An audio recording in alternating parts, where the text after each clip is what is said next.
بسم الله الرحمن الرحيم. Assalamu alaikum wa rahmatullahi wa barakatuh. Bismillahirrahmanirrahim. Alhamdulillahi rabbil alamin. Bienvenue aujourd'hui sur l'émission Sharia Intelligence. Aujourd'hui, Inch'Allah, on abordera un nouveau thème, le thème de la bid'a dans l'islam. Que veut dire la bid'a? J'ai avec moi dans le studio toujours encore mes chers collègues, la sœur Khadija et le frère Ismail pour aborder ce sujet, Inch'Allah. Donc, comme d'habitude, j'ai toujours des questions pour eux et ils vont nous aider à faire l'éclaircissement sur ce sujet. Donc, j'aimerais commencer avec la sœur aujourd'hui. Inch'Allah, la première question que j'aimerais prendre, c'est que jusqu'à quel point est-ce que on peut appliquer le principe de permissibilité lorsque le texte est silencieux sur un enjeu et aussi dans l'ijtihad. Merci beaucoup. Bismillahirrahmanirrahim. Il y a une diversité significante parmi les juristes antérieurs. Cette diversité est basée sur Zanid Lala. Le sens est ambigu et c'est ouvert pour différentes interprétations. Alors, les juristes sont divisés en deux groupes. Le premier groupe, Ibn Taymiyyah et Shatibi font parmi de cela. Et dans ce premier groupe, ils disent que le principe de permissibilité peut être appelé seulement dans notre vie quotidienne, mu'amalat. Mais quand on vient aux actes rituels islamiques, ibada, cet principe de permissibilité change et ça devient tout est interdit, sauf ce qui est clairement cité dans le Coran ou la Sunna du prophète sallallahu alayhi wa sallam. Dans le deuxième groupe, nous avons Al-Sayyuti et Al-Iz ibn Abdussalam et des autres. Et dans ce groupe, on dit que non, le principe de permissibilité peut être appliqué dans mu'amalat, la vie quotidienne et aussi ibada, la rituel islamique. Ils disent que nous voyons même dans la vie des compagnons du prophète, ils ajoutons des choses et le prophète n'a rien dit. Alors, on peut continuer cela.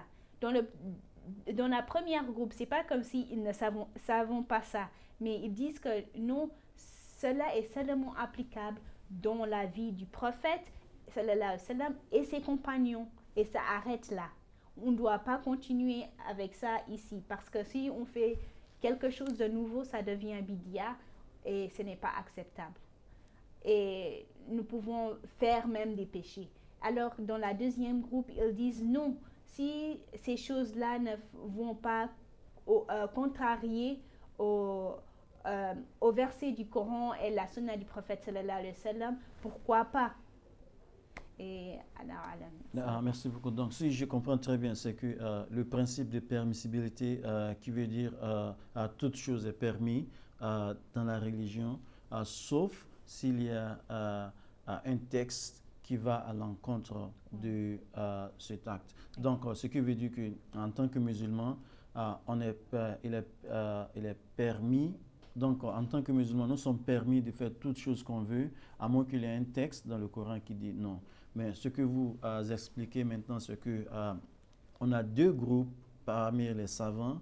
Le premier groupe dit que non, ce principe peut être utilisé seulement dans les activités de la vie quotidienne. Donc, pas dans les actes rituels qui ont été prescrits dans le Coran et dans la Sunna du prophète sallallahu alayhi wa sallam. Et le deuxième groupe dit non, mais on peut aussi utiliser ce principe, appliquer ce principe dans les actes rituels aussi, car dans à l'époque du prophète sallallahu alayhi wa sallam, on avait ses compagnons qui, même dans la prière rituelle, ont ajouté des choses. Par exemple, il y avait un sahaba qui, lui, à chaque fois quand il priait, il lisait Qul huwallahu ahad, la surat al-Ikhlas. Et le prophète sallallahu alayhi wa sallam lui demandait pourquoi est-ce que à chaque fois quand tu pries, après la Fatiha, tu récites une sourate, et après ça, tu récites Qul huwallahu ahad. Et il disait que c'est parce qu'il aime la sourate al-Ikhlas. Et pour cela, le prophète sallallahu alayhi wa sallam lui dit, l'ange Jibril, Malaika Jibril, dit que Allah t'aime aussi parce que tu aimes Surat al-Ikhlas. Donc, ce qui veut dire, le prophète ne n'a pas enseigné de faire cela. Lui, il a de son gré décidé de faire cela, et le prophète sallallahu alayhi wa sallam disait que oui, c'est acceptable.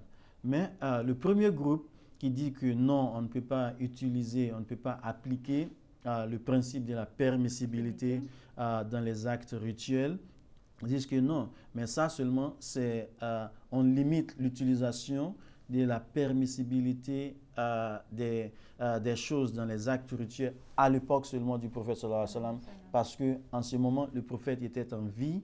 Donc si on fait quelque chose dans les actes rituels, il était là pour donner le support, il était là pour approuver ou non les actes.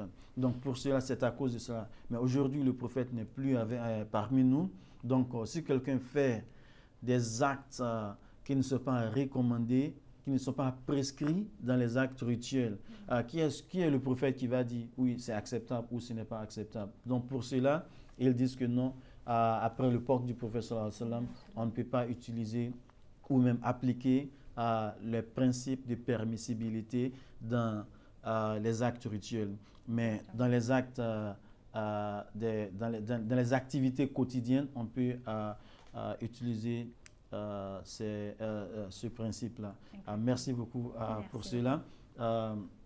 Monsieur Ismail, donc la question encore, c'est que lorsque le texte est silencieux sur les actes rituels, comme par exemple on parle du le jeûne en dehors du Ramadan, jeûner pour quelques nombre de jours en dehors du Ramadan. Par exemple, si je décide, je vais jeûner pour 3 jours, je vais jeûner pour 5 jours, 7 jours, est-ce que je peux me donner un nombre de jours pour jeûner en dehors du Ramadan? On sait que le Ramadan, c'est 29 à 30 jours. En dehors du Ramadan, est-ce que je peux décider, je peux décider un nombre de jours de dire, parce que j'ai un problème, je vais jeûner pour 10 jours pour que Allah accepte ma prière pour résoudre le problème que j'ai. Et aussi, est-ce qu'on peut décider de faire la cérémonie de la naissance du prophète sallallahu alayhi wa sallam en tant que rite, en tant qu'acte rituel, et aussi faire des supplications que le prophète ne nous a pas dit de faire après les prières rituelles réguliers qu'on fait des jours. Est-ce que quand le texte est silencieux sur cela, qu'est-ce que le conseil des savants sur cela? Alors, quand on parle ici des textes sont silencieux, on est toujours dans le cadre du principe de la permissibilité. Et là, nous avons déjà, depuis, comment on appelle la question de Khadija, il a été montré qu'il y avait 2 groupes ou 2 tendances qui sont nées à ce niveau. Il y a le groupe de Ibn Taymiyyah et le Al-Shatibi qui ont montré que tout est dans Ibadat, c'est-à-dire dans les cultes religieux, c'est-à-dire que tout est interdit sauf ce qui est permis. Alors, dans ce domaine, ils sont en train de voir que seul le Coran et la Sunna du prophète sallallahu alayhi wa sallam peut confirmer si quelque chose est permis ou non, en dehors de ce que le Coran et la Sunna du prophète a permis pour eux, ça veut dire que dans le culte rituel, rien n'est permis. Donc, ça veut dire que pour eux, lorsque nous analysons leur manière de voir les choses, chez eux, c'est que tout était permis. Et la permissibilité dont on parle ici, pour eux, c'est que c'est la permissibilité dans l'époque même du prophète sallallahu alayhi wa sallam. Et à ce niveau, eux, ils parlent de l'époque du prophète sallallahu alayhi wa sallam quand il était en vie. C'est-à-dire que pour eux, tout ce qui a été permis, là où le prophète s'est tu ou il n'a pas parlé, il y avait une sorte de permissibilité. Mais la permissibilité chez eux est acceptée lorsqu'il s'agit de nos pratiques quotidiennes. Mais lorsque nous verrons dans le ibadat, pour eux, rien n'est permis que ce que le Coran et la Sunna du prophète sallallahu alayhi wa sallam a permis. Alors, il y a un autre point dans lequel il est montré que seul Allah peut prescrire la forme de culte rituel par une autre personne. C'est-à-dire que selon cette conception, c'est que pour eux, ils voient que tout ce qui concerne le ibadah vient de Allah, vient de l'instruction d'Allah, non pas une autre personne. C'est-à-dire qu'en dehors de ce que Allah nous a laissé, en dehors de ce que Allah a dit, selon Ibn Taymiyyah et Al-Shatibi, il n'y a plus une autre forme que nous devons nous assigner comme culte rituel et que nous allons ajouter à ce que nous sommes en train de faire. Alors, ici, ils ont montré, il y a, comment on appelle un autre exemple, où ils ont montré que, en réalité, si quelqu'un ajoute ou quelqu'un crée quelque chose qui n'est pas en harmonie avec notre religion, cette chose est catégoriquement rejetée. Ça veut dire que lorsque vous voyez, lorsqu'on analyse, comment on appelle cette phrase, on est en train de voir par là que tout ce qui serait ajouté, quand bien même le texte est silencieux, quand bien même il y a la permissibilité qui se fait remarquer, tout ce qui est ajouté dans notre ibadat et qui n'est pas, comment on appelle, en harmonie avec ce que notre charia est en train de dire, c'est-à-dire notre religion, cette chose est catégoriquement rejetée. C'est que ce n'est pas acceptable. Donc, lorsque nous voulons faire un résumé de ce que de la position de Ibn Taymiyyah et Ibn al-Shatibi, ça veut dire qu'ils sont en train de dire que la permissibilité dans le ibadat est seulement et peut être prescrite par le Coran et la Sunna. En dehors du Coran et la Sunna, ça veut dire que dans le domaine de l'ibadat, et même si le texte est silencieux, même s'il y a, comment on appelle, cette liberté de l'homme à quand même prendre certaines décisions, il faut que ça soit du Coran et de la Sunna. En dehors du Coran et de la Sunna, et la permissibilité, rien n'est permis. Ibadah veut dire les cultes rituels et comment on appelle le muamalat, et elle avait déjà broché ses parties, et ça veut dire que c'est l'ensemble de nos pratiques quotidiennes qui n'ont pas un trait avec les cultes religieux.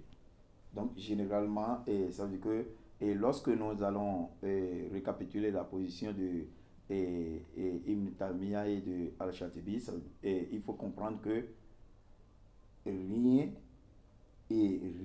comme innovation dans comment on appelle le ibadat, sauf ce qui a été comment on appelle permis par le Coran et la Sunna.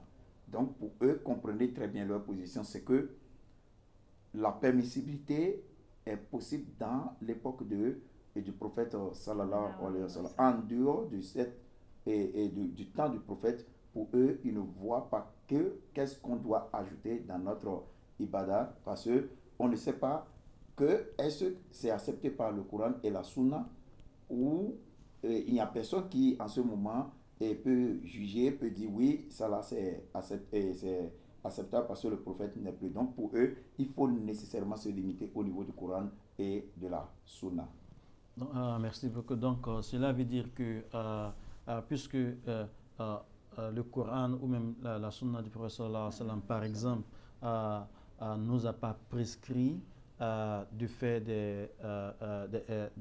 jeûner pendant 7 jours.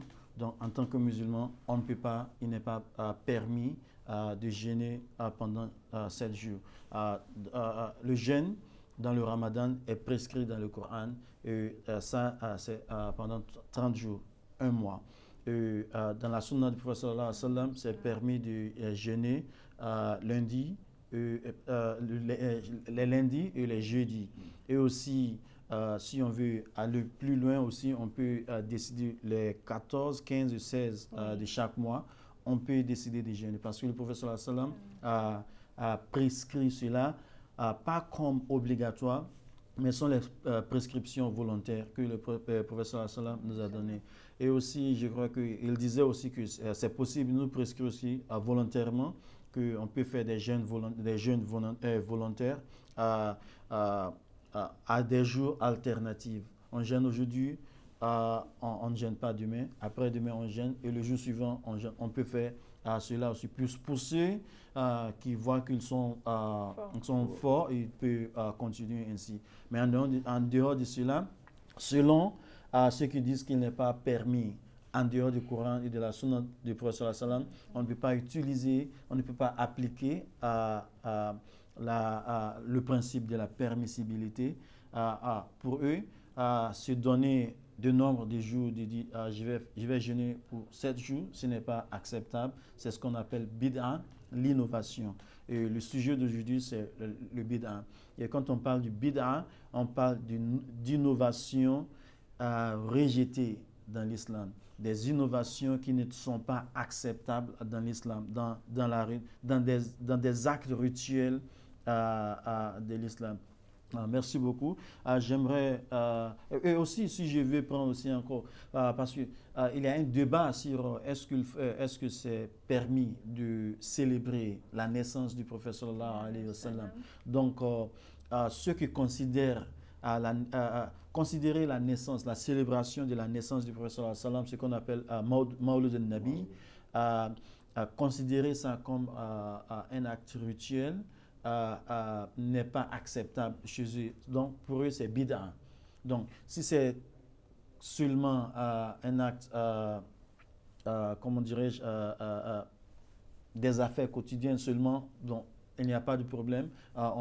Donc, ceux qui considèrent ça en dehors des actes rituels, considèrent ça comme, oui, c'est acceptable. Mais quand on l'élève au degré des actes rituels, donc ça devient innovation rejetée dans l'islam. Donc, même les supplications qu'on fait, les supplications, oh Allah, je veux ceci, je veux cela, il y a d'autres même qui vont jusqu'à dire que, parce que si le prophète n'a pas prescrit cela, ce n'est pas acceptable. Il faut seulement faire ce que le prophète sallallahu alayhi wa sallam a dit. Vous voyez, donc, je crois que comme la sœur disait auparavant, c'est qu'il y a d'autres, le deuxième groupe des Ibn Abd Salam, eux, chez eux, non, on ne peut pas. Ce que le prophète sallallahu alayhi wa sallam a prescrit, c'est de nous donner un modèle. Si vous voulez prier, c'est comme cela qu'il faut prier. Ce n'est pas nécessairement à dire exactement ce que j'ai dit, mais vous pouvez prendre ça comme un modèle que vous pouvez suivre. Et par cela, vous pouvez crier le vôtre et faire des supplications aussi. Mais chez les autres, non, c'est pas. C'est pour cela que les Sahaba, à l'époque du prophète sallallahu alayhi wa sallam, c'était possible pour eux de prendre le prophète sallallahu alayhi wa sallam comme un modèle, et ce qu'il fait comme un modèle, eux, créer les siennes aussi. Donc, ils ont la liberté de faire cela. Mais le problème qu'on va comprendre aussi, c'est que si on laisse cette permissibilité sans des conditions, les gens peuvent faire n'importe quoi, ce qu'ils veulent. C'est pour cela que le premier groupe d'Ibn Taymiyyah et de Shatibi disent que non, ça c'est à l'époque du prophète parce que le prophète était vivant et il pouvait donner, donner son feu vert sur les choses que ses compagnons faisaient. Donc, ils avaient le prophète avec eux. Quand il faisait quelque chose, le prophète, oui, ça c'est acceptable, ce n'est pas acceptable. Et ça devient, ça fait partie du sunnah du prophète sallallahu alayhi wa sallam. Donc, la question suivante que j'aimerais poser à la sœur, c'est que comment est-ce que le groupe des savants qui justifient l'application de ce principe seulement lorsque le texte est silencieux, comment est-ce qu'ils justifient cette application, surtout dans les muamala, mais pas nécessairement dans le ibadah? Merci beaucoup. On dit que la sunna du prophète sallallahu alayhi wa sallam accepte les nouvelles innovations dans les actes rituels seulement quand cet acte rituel ne devient pas une habitude. Ça ne devient pas automatiquement obligatoire. On dit que ces actes rituels qu'on ajoute, qui est nouvelle, doit rester dans une ligne que oui, c'est nous qui ont ajouté cela, c'est pas le prophète qui a dit, on n'utilise pas le nom du prophète ou d'Allah qu'ils ont commandé cela. Et nous avons des exemples dans la vie du prophète et de ses compagnons, comme pour exemple, c'était permis pour les compagnons de réciter Hamdan Kathiran. Après, ils se lèvent du ruku. Et cela a été permis par le prophète sallallahu alayhi wa sallam. Bilal était permis de faire la prière nafila après chaque ablution. Le prophète savait de cela et lui a permis. Le prophète sallallahu alayhi wa sallam a aussi condamné les hommes qui sont mariés de prier toute la nuit parce qu'ils disent non, votre femme a un droit à vous. Et aussi il a condamné les gens qui jeûnent tous les jours. Le prophète sallallahu alayhi wa sallam lui dit que non, votre corps a un droit envers vous pour le repos.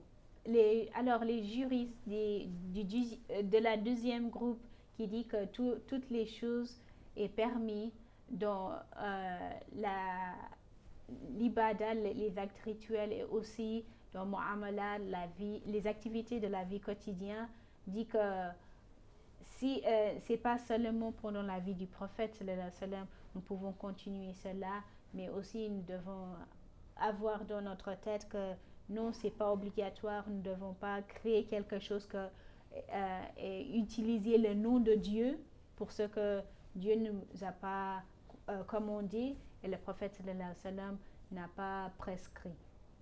Non, ce qui veut dire que quand on ajoute quelque chose même dans les actes rituels, on ne doit pas forcer ça aux autres, de dire ça devient obligatoire à vous parce que c'est nous qui l'ajoutons, c'est pas Allah subhanahu wa ta'ala ou le prophète sallallahu alayhi wa sallam qui l'ont préécrit, qui disent que non, faites ceci.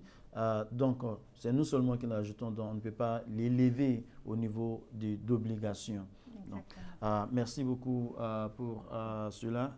Monsieur Ismaël, j'aimerais vous poser une autre question encore. La question c'est que on parle du principe de la permissibilité. Et quand on parle du principe de la permissibilité, il y a la question qui vient aussi. Et la question c'est que veut dire le mot bid'a?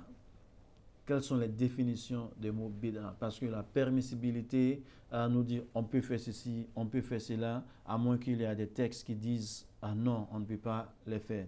Mais on sait aussi que quand on parle de la permissibilité, cette question relève aussi d'autres questions. Que veut dire cette question relève aussi d'autres questions, surtout la question du bid'a. Parce que on dit par la définition du bid'a, on dit la bid'a, tout ce qui est rigidité n'est pas acceptable dans l'islam. Donc, comment est-ce que on peut expliquer le rejet du bid'a et aussi l'enjeu de la permissibilité à travers ce principe? Peut-être qu'il y a des savants musulmans qui nous donnent des définitions des bid'a pour qu'on puisse bien comprendre que veut dire bid'a par rapport à ce principe de la permissibilité dans la charia. Alors, merci beaucoup pour la question. Je crois que la diversité de la définition même de bid'a a, comment on appelle, apporté beaucoup de, comment on appelle, beaucoup de compréhension, de divergence entre les juristes en ce qui concerne la question de bid'a. Alors, à ce niveau, par exemple, Al-Shatibi définit bid'a comme étant un chemin d'innovation de la religion qui ressemble à un chemin de la charia et qui a pour objectif d'être suivi. C'est-à-dire que lorsque nous voulons entrer dans la compréhension de la définition de Al-Shatibi, bid'a est tout comme si des innovations comme on appelle un chemin créé qui ressemble en quelque sorte le chemin de la religion et qui a pour objectif d'être suivi. Donc, Ibn Taymiyyah, de son côté, est en train de montrer que quand il s'agit de rentrer dans, comment on appelle les pratiques rituelles, et quand on parle des pratiques rituelles, on parle des pratiques dévotionnelles. Et quand on rentre dans les pratiques dévotionnelles, selon Ibn Taymiyyah, c'est que il n'y a pas de permissibilité que ce que Dieu a permis et ce que Dieu n'a permis. Ça veut dire que lorsque nous rentrons dans, comment on appelle, les détails de la définition de Ibn Taymiyyah, c'est qu'il est en train de cadrer le sens même de la permissibilité. C'est-à-dire, quand on parle de la permissibilité chez lui, il faut regarder ça dans le sens de comment on appelle, dans le sens de ibadat. Ce qui n'a pas été dit dans le Coran et dans la Sunna, c'est ce qu'on ne comprend pas. La définition de Ibn Taymiyyah n'est pas, comment on appelle, acceptée, quel que soit le degré de permissibilité. Cette innovation n'est pas permise. La troisième définition que j'ai à mon niveau ici, c'est la définition de Ibn Arabi. Donc, selon Ibn Arabi, Ibn Arabi, en quelque sorte, rejoint la position même de Ibn Taymiyyah parce que, et dans sa définition, il montre que seul le ibadat qui contredise la sunna est condamné. Donc, pour lui, c'est que lorsque nous étudions la position de Ibn Arabi, c'est-à-dire que toute pratique, toute innovation qui contredise la sunna du prophète sallallahu alayhi wa sallam, pour lui, c'est cette innovation-là qui est condamnée. Ce qui veut dire que quand on parle de la permissibilité, selon Ibn Arabi, la permissibilité doit s'aller comme on appelle, en relation étroite avec la sunna du prophète sallallahu alayhi wa sallam. En dehors de la sunna, pour lui, c'est que cette permissibilité et cette innovation est à condamner. Merci beaucoup pour cette définition et pour ces éclaircissements aussi. Et je ne sais pas si la sœur a quelques autres définitions par d'autres savants que vous aimeriez ajouter là-dessus. Oui, bien sûr. Je vais aussi ajouter que nous avon Ibn Jawzi qui dit que Bid'a, c'est une contravention légale qui est blâmable, quelle que soit sa condition dans la fondation de la loi. Et aussi nous avons Hamada ibn Yahya al-Tujaybi qui dit qu'il a entendu à Shafi dit que l'innovation est de deux types. L'innovation approuvée et l'innovation blâmable. Et selon lui, tout ce qui conforme au sunnah est approuvé, alors tout ce qui oppose est blâmable. Nous avons aussi la définition de Al-Iz ibn Abdussalam qui dit que le bidya n'était pas pratiqué pendant le siècle du prophète sallallahu alayhi wa sallam. Et il dit que c'était classifié en wajib, obligatoire, haram, condamnable, mad'oub, recommandé, et makruh, offensive et aussi mubah, permissible. Et nous avons aussi la définition de Ibn Hajar. Il dit que l'innovation vient sous la rubrique des choses qui sont bonnes dans la loi. Ibn Hajar aussi, et il dit que le bidya qui vient sous la rubrique des choses qui sont bonnes est bonne. Et alors le bidya qui vient sous les choses qui sont mal selon la loi est aussi une bidya mal. Merci beaucoup. Donc, merci pour cette définition qui donne aussi de la clarté sur ce sujet, surtout le sujet de la permissibilité. Moi, je m'intéresse beaucoup sur la définition ou même la classification de Al-Iz ibn Abdussalam, parce que selon lui, il fait la classification selon les actes des musulmans, les 5 acte d'un musulman qui est le wajib, le mustahab, le mubah, le makruh et le haram. Ce qui veut dire que si un acte est obligatoire et que le bid'a, et si un bid'a vient en tant qu'un acte obligatoire et que l'acte est bon, alors c'est obligatoire à le faire. Donc si c'est dans la catégorie des mustahab, alors le bid'a est mustahab aussi. Donc si c'est un bid'a qui n'est ni bon ni mauvais, c'est seulement neutre, donc c'est un bid'a qui est neutre aussi. Donc si c'est un bid'a qui nous pousse à faire des choses qui ne sont pas haram mais qui sont blâmables, donc le bid'a aussi est découragé, ce sont des choses qui sont découragées à faire, donc on ne va pas faire ce bid'a aussi. Donc sur un acte nous mène à faire des choses qui sont haram, alors c'est un bid'a qui est haram aussi. Donc ce qui veut dire, si on comprend bien ce que bid'a veut dire, je vais répéter encore la définition générale de bid'a. Ce sont des choses qui ne sont pas prescrites ni dans le Coran ni dans la sunna du prophète sallallahu alayhi wa sallam qu'on fait.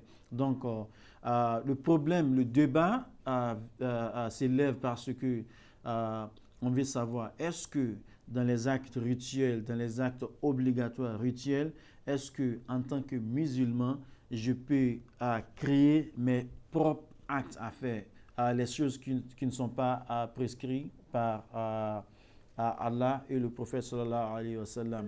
Donc on a des actes. Le musulman a toujours deux choses, deux actes. Les actions des musulmans sont toujours, soit ils sont ibadah, soit ils sont mu'amala. Donc, les ibadah sont des choses qui sont prescrites dans le Coran.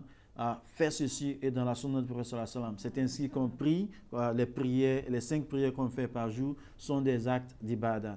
Le jeûne du Ramadan est un acte d'ibadah. Faire le pèlerinage à la Mecque est un acte d'ibadah, et aussi donner l'aumône, le zakat, est un acte d'ibadah. Donc, c'est Allah qui nous a dit de faire, et le prophète sallallahu alayhi wa sallam nous a expliqué comment les faire. Donc, après avoir expliqué comment les faire, est-ce que moi je peux ajouter aussi ma manière de le faire aussi? Donc, c'est ça. C'est cette nouvelle, ce nouvel ajout que je mets là-dessus. C'est ce qu'on appelle bid'a. Donc, est-ce que c'est acceptable ou ce n'est pas acceptable? Donc, le débat maintenant, c'est que si quand est-ce qu'on peut dire une innovation un acte nouveau est acceptable. Donc, je crois que c'est le débat que on parle là-dessus aujourd'hui. Donc, il y a deux camps. Il y a un groupe de savants qui dit non, oui, on peut faire. Il n'y a pas de bidia qui sont acceptables dans les actes rituels. Les bidia sont seulement dans les actes de mu'amala. Donc, quand le texte est silencieux, le texte qui veut dire il n'y a pas le Coran et la Sunna du prophète sallallahu alayhi wa sallam sont silencieux sur un acte, on ne doit pas le faire. Donc, le Coran nous a pas dit après, le Coran nous a pas dit après de prier. Le Coran nous a pas dit de faire quelques prières après les prières obligatoires. On ne doit pas le faire. S'il nous dit de le faire, on peut le faire. Mais s'il ne nous a pas dit de le faire, qu'on veut le faire, ça devient bid'a. C'est ce que le premier groupe dit. Mais le deuxième groupe dit non. On peut ajouter même dans la prière et il nous donne des exemples, des raisons pourquoi on peut l'ajouter et pourquoi on ne peut pas l'ajouter. Donc, je crois que je vais passer sur la dernière question. Et la dernière question, c'est que parce qu'il y a toujours il y a deux camps et les deux camps ont des savants forts derrière eux. Donc, on veut savoir quels sont les conseils qu'on peut donner aux disciples de ces deux camps pour qu'enfin on puisse, en tant que communauté, être unis et pas désunis à cause de ces différentes manières de voir le thème bid'a. Alors, merci. Je crois que la contradiction, en quelque sorte, a aussi un sens. Alors, je crois que la diversité la diversité d'opinions sur la question de bida et comment on appelle, a créé, il y a une absence de consensus. Et à partir de cette absence de consensus, d'être d'accord sur le même point, ça nous donne une sorte de clarité sur ce que est le concept de bida. Alors désormais, nous savons qu'est-ce qu'il faut comment on appelle, comment il faut prendre les innovations et dans quel sens il faut maintenant les utiliser. Alors lorsque il s'agit dans le domaine culturel, on sait qu'il faut nécessairement que ça se conforme aux normes comment on appelle, de Coran et de la Sunna. Mais lorsqu'il s'agit dans nos pratiques quotidiennes, alors là, il y a une sorte de permissibilité qui naît là. Mais cela ne veut pas dire que même au niveau de nos pratiques quotidiennes, qu'il faut aller au-delà de ce qui va désacraliser comme on appelle la pratique religieuse. Le débat est fort sur la question de bida a quand même aussi limité les deux camps. Et pour ceux qui voient comment on appelle bidia comme étant quelque chose qui est permis dans nos pratiques quotidiennes, dans le muamalat, et ceux qui voient bidia comme étant ce qui n'est pas applicable dans les cultes rituels. Alors, il y a aussi, en quelque sorte, nous devons faire très attention sur le danger, nous devons faire très attention sur un danger de traiter Bidia comme étant kufr. Donc, il y a ce danger-là qui n'y est, parce que lorsque il y a deux camps qui se divisent et qu'il y a chaque fois, comme on appelle, la vie quotidienne et la vie rituelle, donc Bidia risque d'être traité comme kufr. Merci beaucoup. La sœur Khadija, je ne sais pas si vous avez un mot à ajouter sur ces conseils à la communauté musulmane sur le débat, sur le débat du bid'a, comment est-ce qu'on peut vivre ensemble sans que notre différente position sur ce débat nous mène à la désunion. Merci beaucoup. Le sujet du bid'a, tous les juristes, tout le monde accepte que ce n'est pas quelque chose qui est Qat'i Subut ou Qat'i Dilala. Nous ne sommes pas 100% sûrs sur la source ou même le sens. Alors, ça ne doit pas être quelque chose que ça doit pas être quelque chose qui nous désinue. On ne doit jamais appeler quelqu'un qui fait quelque chose que nous voyons comme reprochable, bidia, et l'appeler kafir. Parce qu'auprès d'Allah, tous ceux qui appellent un autre musulman kafir, c'est lui qui est kafir. Nous appelons les gens qui font les choses, les gens qui savent la vérité et faisons des choses qui sont blâmables, fasiques. Nous n'appelons jamais ces gens-là kafir. Alors pourquoi appelons notre frère et sœur qui faisons quelque chose que nous ne sommes pas d'accord avec kafir? Non, ils ne sont pas des kafirs, ils sont toujours des musulmans. C'est simplement d'avoir du temps et parler sur cela. Nous devons avoir de l'humilité, la sincérité, d'apprendre, d'essayer d'expliquer nous-mêmes et de nous unir. Nous sommes des frères et sœurs. Merci beaucoup. Merci. Donc, il faut faire très très attention de ne pas appeler des musulmans kafirs parce qu'ils font des innovations dans la religion. Et on sait aussi que puisqu'il y a une diversité d'opinions entre même les savants sur ce sujet, cela veut dire qu'il y a une flexibilité dans la religion de quoi il faut faire et quoi ne pas faire. Donc, il faut faire très très attention. C'est un sujet sur lequel il y a divergence d'opinion. Donc, on ne doit pas prendre cela comme les décisions absolues, dire qu'une personne qui fait une innovation dans l'islam, la personne est kafir. Il est toujours un musulman. Si on voit que ce qu'il fait, il va au-delà de ce qu'il doit faire.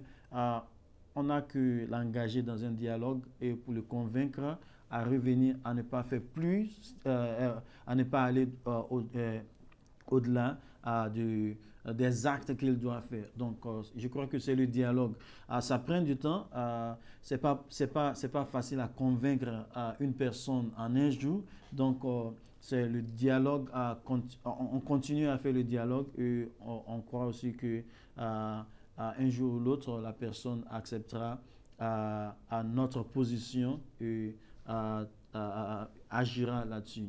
Merci beaucoup sur ce sujet aujourd'hui. Merci de venir. J'aimerais remercier aussi nos téléspectateurs pour être là jusque-là. Merci beaucoup. Inch'Allah, on se retrouvera dans l'épisode prochain. Assalamu alaikum wa rahmatullahi wa barakatuh.